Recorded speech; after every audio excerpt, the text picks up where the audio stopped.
You ever think about what's in a name? Well, it turns out maybe a whole hidden history. Today, we're going to dig into a puzzle that really challenges what we think we know about the Middle Ages. And believe it or not, our main clue is something as simple as a list of popular baby names. So, check this out. Here's the mystery we're diving into. The official story says Germany became Christian way back in the early Middle Ages. But, and this is a big but, names from the Bible, saints' names, they just didn't catch on. Not for a long time. We're talking about the 13th century. That is a massive delay. So, what on earth was going on for all those centuries?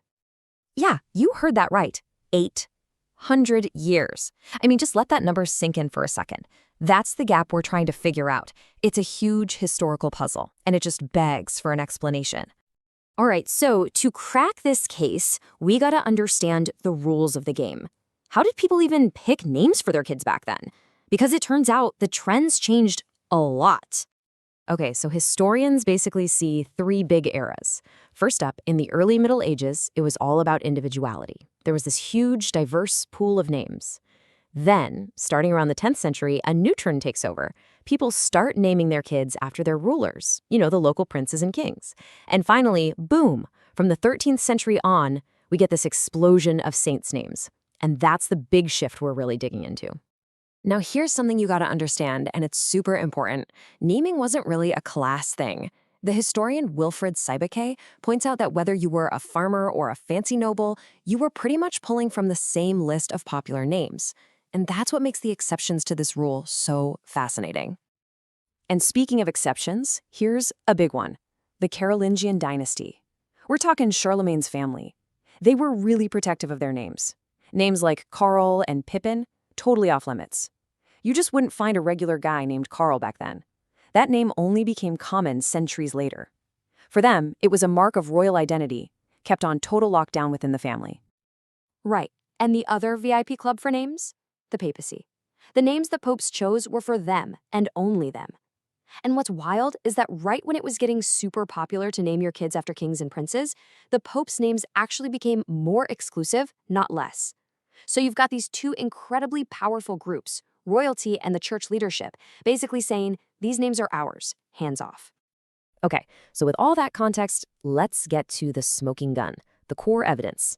We can actually see this huge shift in names happen in real time, just by looking at the records from one German city, Bamberg.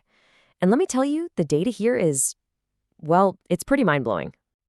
All right, just look at this table. On the left, you've got the top 10 boys' names from the early 14th century. We see Heinrich, Konrad, Hermann, pretty standard Germanic names. But you notice what's missing? I mean, not a single one is from the Bible or a saint's name. Not one. Now jump ahead just 150 years. The list on the right is completely different. Johannes, that's John, is number 1. And look, there's Nikolaus, Georg, Peter, Michael. It's a total cultural revolution in baby names. And if the table wasn't clear enough, this chart just spells it out. We go from 0 Christian names in the top 10 to 6 of them just a century and a half later. The key here isn't just that it changed, it's how fast it changed. This wasn't a slow burn. It was a sudden, dramatic shift. So the big question is, why? And this right here is where the plot really thickens. Because when you go looking through the history books for some big event around the 13th century that could explain this, you find nothing. No major war, no sweeping religious movement, no single event that historians can point to and say, aha, that's it. The trigger for this massive cultural change just seems to be missing. So when you have a mystery this big with no obvious answer, what do you do? Well, this has led some researchers to propose let's just say, a very different kind of solution. They're suggesting that maybe we're not looking for a missing event in the timeline. Maybe the timeline itself is the problem. And that leads to this really provocative question, one that our source puts out there directly. If people only started widely using Christian names almost 800 years after they were supposedly Christianized, is it possible that Christianity itself isn't as old as the history books tell us? Now, this isn't just a wild guess. This alternative idea is based on a few things. First, it points to a well-documented history of forgeries committed by the church over the centuries. Building on that, you have researchers like Kammeyer, who argued that the papacy as we know it didn't really form until the 14th century in Avignon. And then there's E. Johnson, who went even further, suggesting that modern Christianity, Bible and all, was only really solidified around the year 1500. Now, these are definitely radical ideas, for sure, but they are an attempt to make sense of the hard data, like those naming patterns we just saw in Bamberg. So where does all of this leave us? I think it's just this powerful reminder that history isn't always found in the grand stories of kings and battles.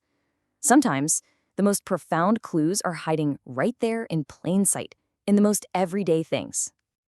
Think about it. The names that people gave their kids centuries ago, they aren't just names, they're data points. They tell a story about what people believed, about their culture, about who held power. And as we've just seen, sometimes that story can be radically different from the one we read in our history books. And that, really, is the thought I want to leave you with. This whole thing isn't just about the name Johannes or the name Karl. It's about a whole new way of looking at the past. Because if something as simple as a first name can hide such a deep and complicated mystery, it makes you wonder, right? What other parts of history are we just completely missing?